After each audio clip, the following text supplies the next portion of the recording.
a little bit for the people at home. The organization I'm with, we're actually members of the Mountain View Chamber of Commerce.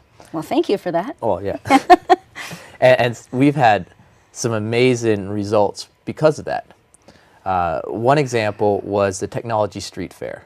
Yep. Now, instead of me explaining, could you go into detail about the Technology Street Fair, and then I'll tell some little stories about the great results we had by partaking. Okay, yeah, absolutely. So we do a collaborative event with the City of Mountain View, and it's called our Technology Showcase.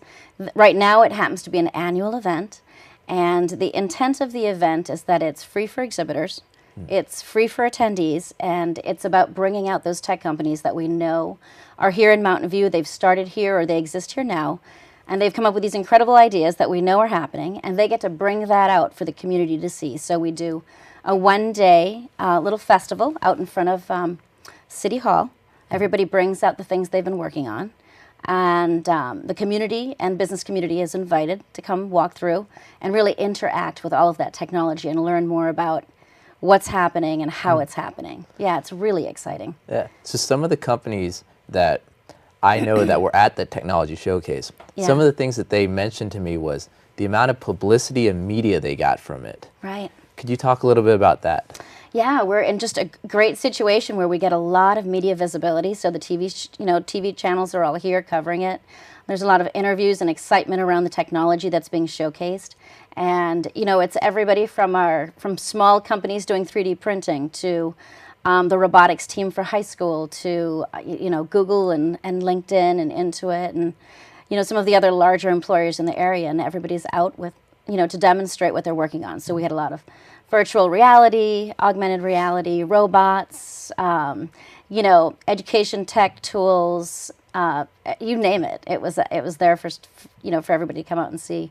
What was your experience? So what was very interesting for me was a couple of the companies that I knew that were at that event were just launching their product, and we're actually using that event to try to do some product market testing. Where they had their booth, they had people coming by, testing out their product, getting feedback. So in one afternoon, they had 50, 100 people testing their product, giving them feedback that they could take and then do changes. Also, some of the things that they told me was great was the media exposure for them. They were able to use that media for then later introducing their companies to other people, keeping those little sound bites, keeping those little testimonials. So a lot came from it, and many of them have asked me, when's the next event that the Chamber is hosting, and how they can actually get more involved with the Mountain View Chamber. And we use a lot of those sound bites too throughout the entire year, both on our website, our social media, just to kind of showcase what's happening in Mountain View, and it's just excellent for those companies that participate. Yeah. What's